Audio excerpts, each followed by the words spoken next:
أعوذ بالله من الشيطان اللعين الرجيم. بسم الله الرحمن الرحيم.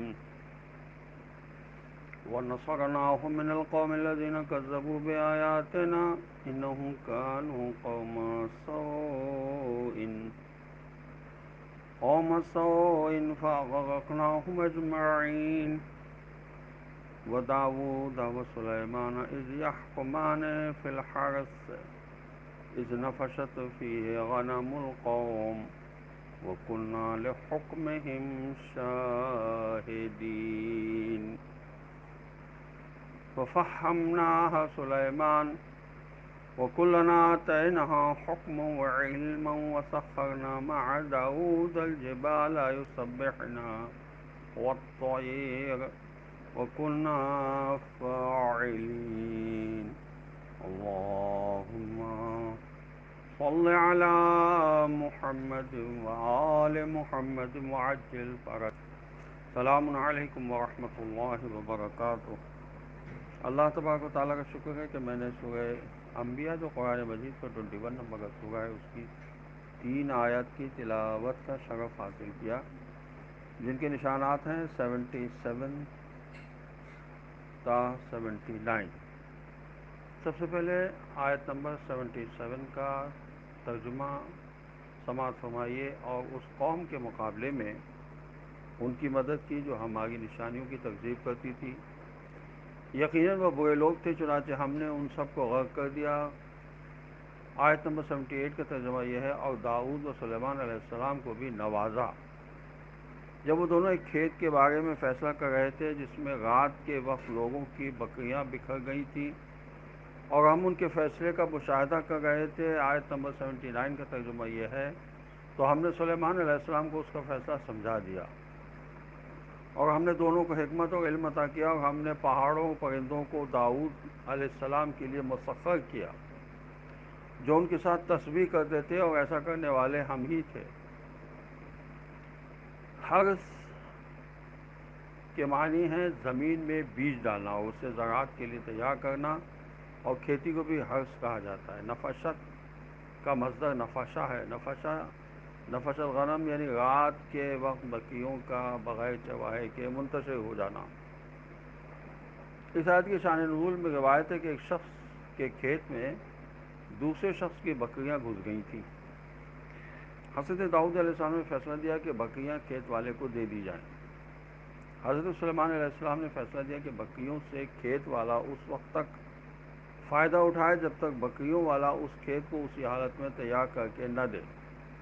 یہ مجموع البیان میں بھی لکھا ہے، اور تفسیر کشاف کی بھی روایت کے مطابق حضرت سلیمان علیہ السلام اس وقت 11 سال کی عمر میں تھے۔ ممکن ہے اس مسئلے میں 2 نظریے سامنے آئے ہوں، ایک حضرت داؤد علیہ السلام کا، دوسرا حضرت سلیمان علیہ السلام کا۔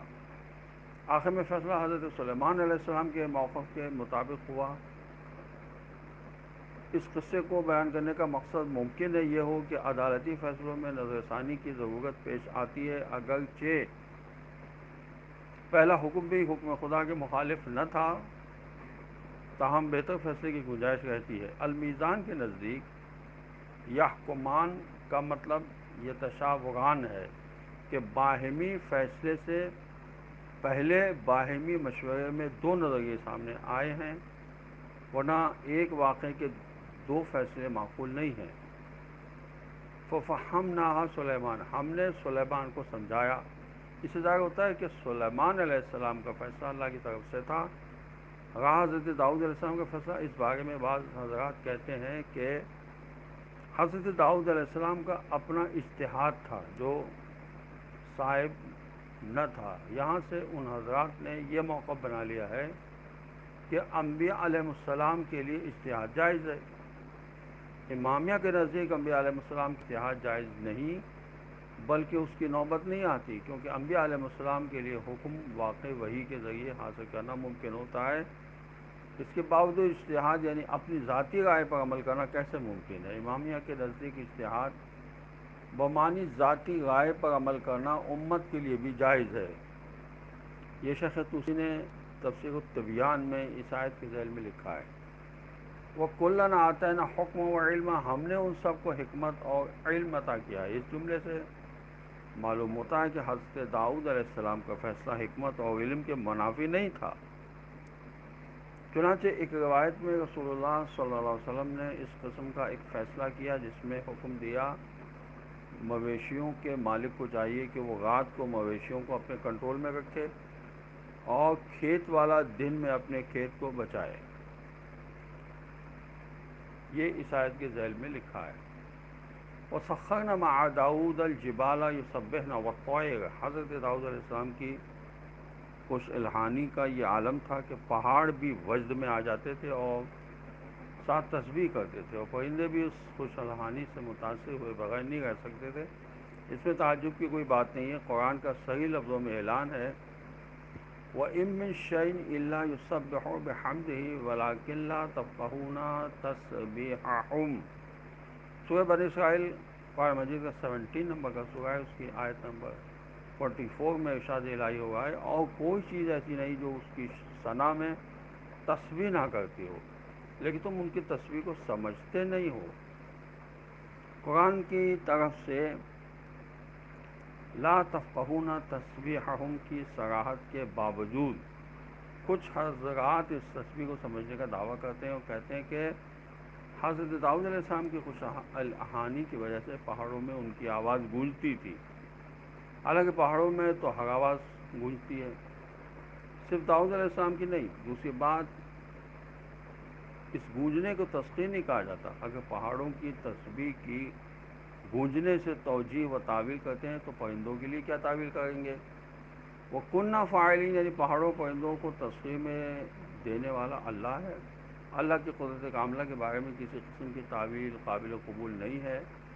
بعض اہل تحقیق کے مطابق وَسَخَّرْنَا مَعَ دَاوُودَ الْجِبَالَ میں لفظ مع سے یہ بات سمجھ لینی چاہیے کہ پہاڑ حضریت کے لیے مسخر نہیں تھے، پہاڑ حضرت کے لیے مسخر نہیں تھے بلکہ تسبیح کے لیے مسخر تھے، ورنہ سخرنا لداؤد فرماتے۔ تسبیح اگر قلب سے نکلے تو قلب فطرت کو مسخر کرتی ہے۔ ایک موضوع ہے عذر خواہی کا کہ وہ کام نہ کرو جس پر معذرت کی ضرورت پیش آئے۔ سورہ مبارکہ القیامہ جو قرآن مجید کا 75 نمبر کا سورہ ہے، اس کی آیت نمبر 15 میں ارشاد الہی ہوگا ہے بل الانسان علی نفسہ بصیرا ولو القی معاذیرا۔ بلکہ انسان تو اپنے اوپر آپ گواہ ہے اگرچہ وہ اپنے گناہوں کی معذرت کرتا رہے۔ احادیث پیش کر رہا ہوں میں کہ ایسا کام نہ کرو جس میں تمہیں معذرت کرنے کی ضرورت پیش آئے، کیونکہ اس میں شرک مخفی ہے، اور ایسا کام نہ کرو جس سے معذرت کی ضرورت پیش آئے، کیونکہ اچھے کاموں کے لیے معذرت نہیں کی جاتی۔ ایسا کام نہ کرو جس کے لیے معذرت کی ضرورت پیش آئے، کیونکہ مومن نہ تو گناہ کرتا ہے اور نہ ہی عذر خواہی کرتا ہے، جبکہ منافق ہر روز گناہ بھی کرتا ہے اور عذر خواہی بھی کرتا ہے۔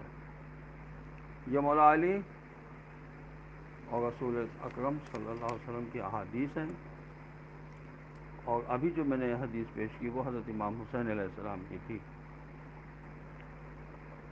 ایسا کام نہ کرو، یہ امام چہارم علیہ السلام کی حدیث ہے، جس کے لیے عذر خواہی کی ضرورت پیش آ جائے۔ اور حضرت امام جعفر صادق علیہ السلام کی حدیث یہ ہے کہ مومن کی شایع نشان نہیں ہے کہ وہ اپنے کو ذلیل کرے۔ راوی نے پوچھا وہ اپنے آپ کو ذلیل کر سکتا ہے؟ تو فرمایا ایسا کام نہ کرے جس کے لیے اسے معذرت کرنے کی ضرورت پیش آئے۔ حضرت علی علیہ السلام فرماتے ہیں کہ سچا عذر پیش کرنے سے بہتر ہے کہ عذر کی ضرورت ہی نہ پڑے۔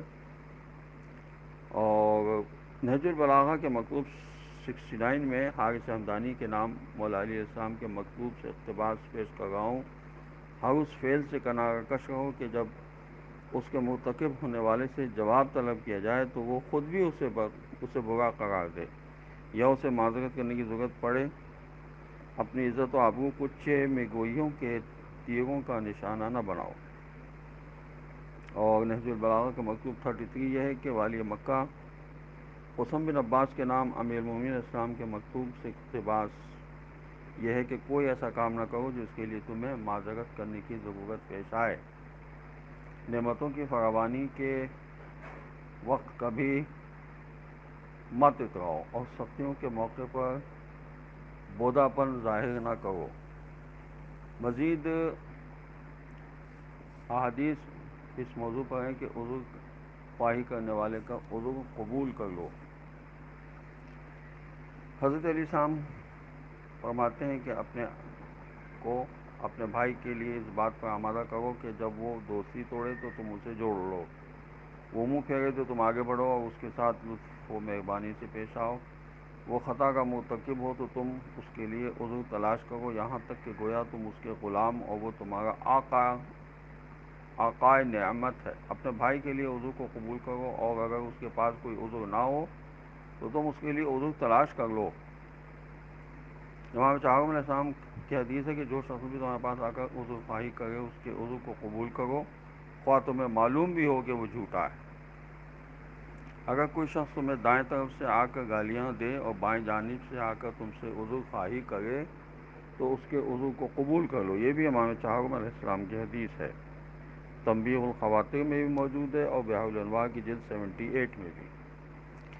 وسائل الشیعہ میں حضرت امیر المومنین علیہ السلام نے وصیت کرتے ہوئے محمد بن حنفیہ سے فرمایا کہ شک کی بنا پر اپنے بھائی سے بول چال بند نہ کرو، رضامندی طلب کیے بغیر اس سے قطع تعلق نہ کرو۔ ہو سکتا ہے جس بات پر تم اس سے ملامت کر رہے ہو اس کے بارے میں اس کے پاس عذر موجود ہو۔ اسی طرح جو شخص اپنی براءت کا اظہار کرے اس کے عذر کو قبول کرو، خواہ وہ سچا ہو یا جھوٹا، اس طرح تم شفاعت کے حقدار بن جاؤ گے۔ یہ وسائل الشیعہ کی جلد 8 میں حدیث موجود ہے، اور حضرت علیہ السلام فرماتے ہیں کہ لوگوں کے عذر کو قبول کرو، اس طرح تم ان کی اخوت سے بہرہ مند ہوگے، لوگوں سے کشادہ روی سے ملو، اس طرح ان کے کینے ختم ہو جائیں گے۔ اور رسول اکرم صلی اللہ علیہ وسلم کی یہ حدیث بھی ہے کہ جو شخص کسی کے پاس اپنی برات لے کر آئے اور عذر خواہی کرے تو اسے قبول کر لینا چاہیے، خواہ وہ سچا ہو یا جھوٹا۔ اگر وہ ایسا نہیں کرے گا تو میرے پاس حوض کوثر تک نہیں پہنچے گا۔ مزید فرمائے جس کسی کے پاس اس کا بھائی عذر لے کر آئے وہ اسے قبول نہ کرے، اس پر لگان وصول کرنے والے شخص کا سا گناہ ہوگا۔ مزید فرمایا کہ جس کے پاس اس کا مسلمان بھائی ارتکاب کردہ گناہ کے بارے میں عذر خواہی کرے لیکن سننے والا اس کے عذر کو قبول نہ کرے تو وہ کل میرے پاس حوض کوثر پر نہیں پہنچ پائے گا۔ مزید یہ حدیث بھی موجود ہے کہ جو شخص سچے یا جو عذر خواہ کے عذر کو قبول نہ کرے وہ میرے پاس حوض کوثر پر نہیں پہنچ پائے گا۔ اور یہ حدیث بھی ہے کہ جو شخص اپنی سچی یا جھوٹی برات لے کر آنے والے کے عذر کو قبول نہ کرے وہ میری شفاعت سے محروم رہے گا۔ حضرت امام جعفر صادق علیہ السلام کی حدیث ہے کہ سب سے بڑا ناقص العقل وہ ہے جو اپنے سے پست لوگوں پر ظلم کرے اور عذر خواہی کرنے والے کو معاف نہ کرے۔ مولا علی علیہ السلام فرماتے ہیں کہ عذر کو قبول نہ کرنا بہت بڑا گناہ ہے۔ دعائیہ کلمات ہیں حضرت امام زین العابدین علیہ السلام کے صحیفہ کاملہ کی دعا 38 میں، بار الہ میں تجھ سے معذرت طلب کرتا ہوں ایسے مظلوم کے بارے میں جس پر میری موجودگی میں ظلم کیا گیا ہو اور میں اس کی مدد نہ کر سکا، نیز ایسے مجرم کے بارے میں جس نے مجھ سے عذر خواہی کی اور میں نے اس کے عذر کو قبول نہیں کیا۔ اللہ ہمیں دین کو سمجھنے اور اس پر عمل کرنے کی توفیق عطا فرمائے۔ والسلام علیکم ورحمۃ اللہ وبرکاتہ۔